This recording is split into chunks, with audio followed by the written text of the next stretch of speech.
ಯಾಕಮ್ಮ ಸುಸ್ತಾಗ್ತಾ ಇದೆಯಾ? ನಿನಗೆ ಕೆಲಸ ಮಾಡಿ ಅಭ್ಯಾಸ ಇಲ್ಲ ನೋಡು, ಅದಕ್ಕೆ ಹೋಗ್ತಾ ಹೋಗ್ತಾ ಸರಿ ಹೋಗುತ್ತೆ.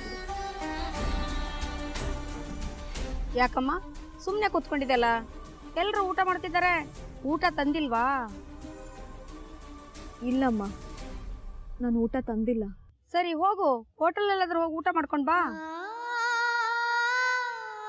ಇಲ್ಲ ಪರವಾಗಿಲ್ಲ, ನಾನು ಸಂಜೆ ಮನೆಗೆ ಹೋಗಿ ಒಟ್ಟಿಗೆ ಊಟ ಮಾಡ್ತೀನಿ.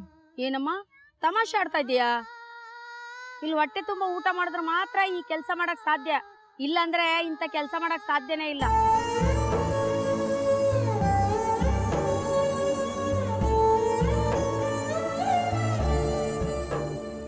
ಹೋಟೆಲ್ಗೆ ಹೋಗಿ ಊಟ ಮಾಡೋಷ್ಟು ದುಡ್ಡು ನನ್ನ ಹತ್ರ ಇಲ್ಲಮ್ಮ.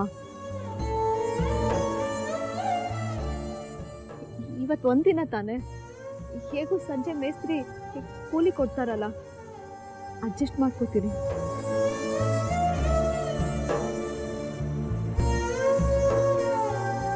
ಇನ್ನೇನು ತಪ್ಪು ತಿಳ್ಕೊಳ್ಳಲ್ಲ ಅಂದ್ರೆ ನಾನ್ ಮನೆಯಿಂದ ಊಟ ತಗೊಂಡ್ ಬಂದಿದ್ದೀನಿ, ಇಬ್ರು ಹಂಚ್ಕೊಂಡು ತಿನ್ನೋಣವಾ?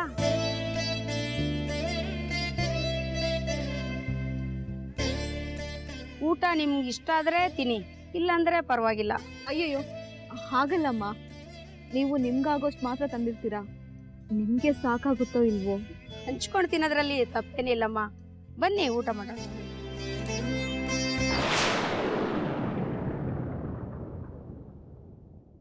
ಯಾಕಮ್ಮ ಏನ್ ಯೋಚನೆ ಮಾಡ್ತಾ ಇದ್ಯಾ? ಊಟ ಮಾಡಕ್ ಇಷ್ಟ ಇಲ್ವಾ? ನೀವು ನನಗೆ ತುಂಬಾ ಸಹಾಯ ಮಾಡ್ತಾ ಇದ್ದೀರಾ. ಯಾವ ಜನ್ಮದಲ್ಲಿ ನೀವು ನನ್ನ ಜೊತೆ ಹುಟ್ಟಿದ್ರೋ ಏನೋ ಅಂತ ಯೋಚನೆ ಮಾಡ್ತಾ ಇದ್ದೆ. ಕೊಡಿಯಮ್ಮ, ಊಟ ಮಾಡ್ತೀನಿ. ಶಿರಡಿರಿ ಅಂದ್ರೆ ಲಕ್ಷ್ಮಿ, ಭೈರವಿ, ಅದು ಲಕ್ಷ್ಮಿ ಅಂತ ನನ್ಗೆ ಅನ್ನಿಸ್ತಾ ಇದೆ. ಮೇಡಮ್, ನೀವ್ಯಾಕೆ ಇಷ್ಟೊಂದು ಟೆನ್ಷನ್ ಆಗ್ತಾ ಇದ್ದೀರಾ? ಅದು ಯಾವುದೋ ಬೇರೆ ನ್ಯೂಸ್ ಇರಬೇಕು. ನಮ್ಮವ್ರನ್ನ ಹಿಡ್ಕೊಡಕ್ಕೆ ಲಕ್ಷ್ಮಿಯಿಂದ ಸಾಧ್ಯನೇ ಇಲ್ಲ. ನೀನ್ ತಿಳ್ಕೊಂಡಿರೋಷ್ಟು ಲಕ್ಷ್ಮಿ ಸಾಮಾನ್ಯದವಳು ಅಲ್ಲ. ಅವಳು ಮಕ್ಕಳನ್ನ ಕೇಳ್ಕೊಂಡು ಫೋನ್ ಮಾಡ್ದಾಗಿಂದ ಎಲ್ಲೋ ಮಿಸ್ ಹೊಡಿತಾ ಇತ್ತು. ಈಗ ಈ ನ್ಯೂಸ್ ನೋಡ್ತಾ ಇದ್ರೆ ಈ ಕೆಲಸ ಮಾಡೋದು ಲಕ್ಷ್ಮಿನೇ ಅಂತ ಅನಿಸ್ತಾ ಇದೆ. ನೋಡು, ಮೊದಲು ಆ ಕಿಡ್ನಾಪರ್ಸ್ಗೆ ಫೋನ್ ಮಾಡಿ ಅದೇನ್ ವಿಷಯ ಅಂತ ತಿಳ್ಕೊ. ಏನ್ ತಮಾಷೆ ಮಾಡ್ತಿದ್ದೀರಾ? ಅಷ್ಟು ಈಸಿಯಾಗಿ ಸಿಗಕ್ಕೆ ಅವ್ರೇನ್ ಪುಡಿ ರೌಡಿಗಳಲ್ಲ. ಅದು ತುಂಬಾ ದೊಡ್ಡ ನೆಟ್ವರ್ಕ್, ಅಷ್ಟು ಸುಲಭವಾಗಿ ಯಾರು ಹಿಡಿಯಕ್ಕಾಗಲ್ಲ. ಭೈರವಿ, ಲಕ್ಷ್ಮಿ ತುಂಬಾ ಚಾಣಾಕ್ಷೆ. ಅವಳ ಕುಟುಂಬಕ್ಕೆ ತೊಂದರೆ ಆಗ್ತಿದೆ ಅಂತ ಗೊತ್ತಾದ್ರೆ ಅವಳು ಖಂಡಿತವಾಗ್ಲೂ ಸುಮ್ಮನೆ ಇರಲ್ಲ. ಮೊದಲು ನೀನ್ ಫೋನ್ ಮಾಡು,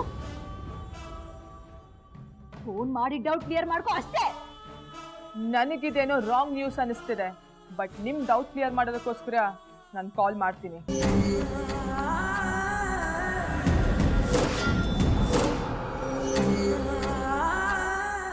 ಹಲೋ, ಅದೇನೋ ಮಕ್ಕಳು ಕಿಡ್ನಾಪರ್ ಸಿಕ್ಬಿದ್ದಿದಾರಂತೆ ನ್ಯೂಸ್ ಬರ್ತಿದ್ಯಲ್ಲ, ಏನ್ ವಿಷಯ? ನಮ್ಮವರಲ್ಲ ತಾನೆ?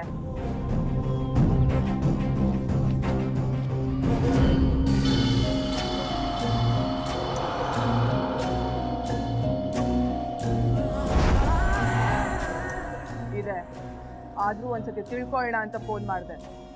ಮಕ್ಕಳ ಕತೆ ಏನಾಯ್ತು?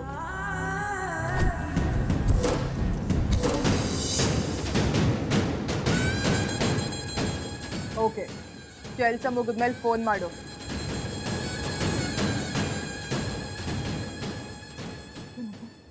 ಏನಂದ?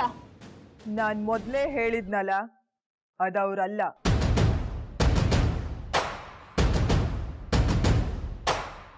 ಸುಮ್ನೆ ನೀವ್ ಟೆನ್ಷನ್ ಮಾಡ್ಕೊಳ್ಳೋದಲ್ದೆ ನನಗೂ ಟೆನ್ಷನ್ ಕೊಟ್ರಿ.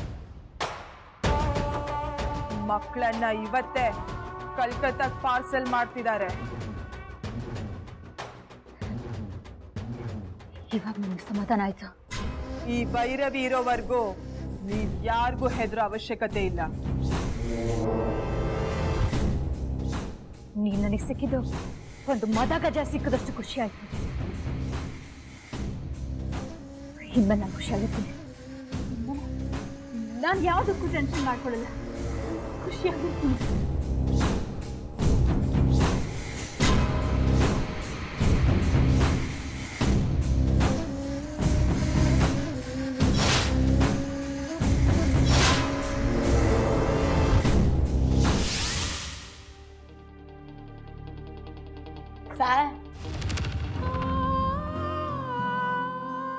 ನಿಮ್ಮಿಂದ ಒಂದು ಉಪಕಾರ ಆಗಬೇಕಾಗಿತ್ತು. ನನ್ನಿಂದನಾ?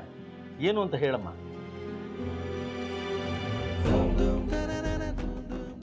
ಪರವಾಗಿಲ್ಲ, ಸಂಕೋಚ ಪಟ್ಕೋಬೇಡಿ. ಅದೇನಿದ್ರು ನೇರವಾಗಿ ಹೇಳಿ.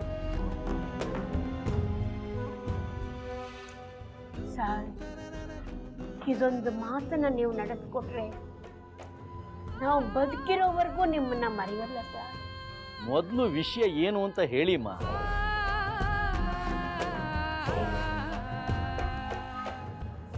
ಸರ್, ನಮ್ಮ ಮನೆ ಮಕ್ಕಳು ದುಷ್ಟರು ಕೈಲಿ ಸಿಗಾಕೊಂಡ್ಬಿಟ್ಟಿದ್ದಾರೆ ಸರ್. ಅವ್ರನ್ನ ಇಟ್ಕೊಂಡವರು ಇವತ್ತು ನಮಗೆ ಕೊಡಬಾರ್ದು ಟಾರ್ಚರ್ ಕೊಡ್ತಾ ಇದ್ದಾರೆ. ದಯವಿಟ್ಟು ನಮ್ಮ ಮಕ್ಕಳನ್ನ ನಂಗೆ ಹುಡುಕಿಸ್ಕೊಡಿ ಸರ್, ಪ್ಲೀಸ್.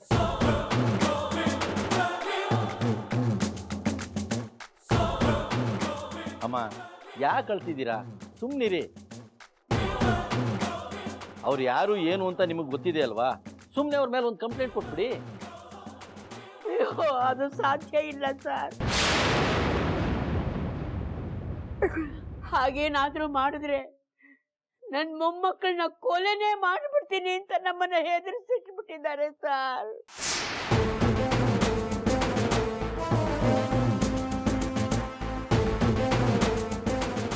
ಸರ್, ನಮ್ಮ ಹಿಂದೆ ಅವ್ರ ಜನನ ಬಿಟ್ಟಿದ್ದಾರೆ ಸರ್.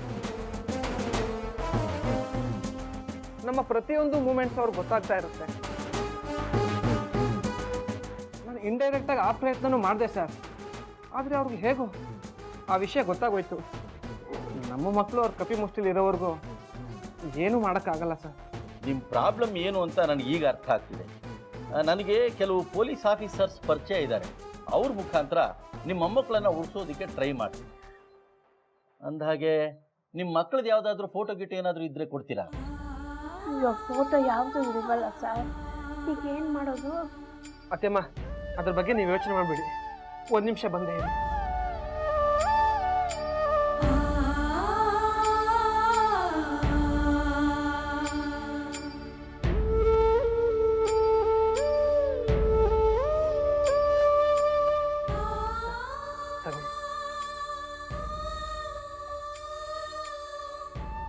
ನಾವೇನೇ ಪ್ರಯತ್ನ ಮಾಡಬೇಕಾದ್ರೂ ಫೋಟೋ ಬೇಕಾಗುತ್ತೆ ಅಂತ ನನಗೆ ಮೊದಲೇ ಗೊತ್ತಿತ್ತು ಸರ್. ಅದಕ್ಕೆ ನನ್ನ ಫ್ರೆಂಡ್ ಹೇಳಿ ಫೋಟೋ ತರಿಸ್ಕೊಂಡಿದ್ದೆ. ಹಾಗಾದ್ರೂ ಮಾಡಿ ನನ್ನ ಮೊಮ್ಮಕ್ಕಳನ್ನ ಪತ್ತೆ ಮಾಡ್ಕೊಡಿ ಸರ್. ಅವ್ರಿಗೋಸ್ಕರನೇ ನಾವು ಇಷ್ಟು ಕಷ್ಟಪಟ್ಟು ಬದುಕ್ತಾ ಇದ್ದೀವಿ. ಅವರಿಲ್ಲದೆ ನಾನು ಬದುಕಿರೋಲ್ಲ. ಅವರಿಲ್ಲದೆ ನಮ್ಮ ಬದುಕಿಗೆ ಯಾವ ಅರ್ಥನೂ ಇಲ್ಲ. ನಾನು ಈ ಜುಜ್ಬಿ ಆಸ್ತಿನ ಕಿತ್ಕೊಂಡಿರೋದು ಇದರಿಂದ ಸುಖ ಪಡೋದಕ್ಕೋಸ್ಕರ ಅಲ್ಲ.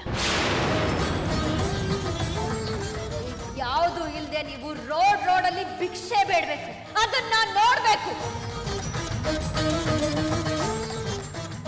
ಇರೋಕ್ ನೆಲೆ ಇಲ್ಲದೆ ತಿನ್ನೋ ಕನ್ನ ಇಲ್ಲದೆ ಬೀದಿ ಅಲಿಬೇಕು, ಅದನ್ನ ನೋಡಿ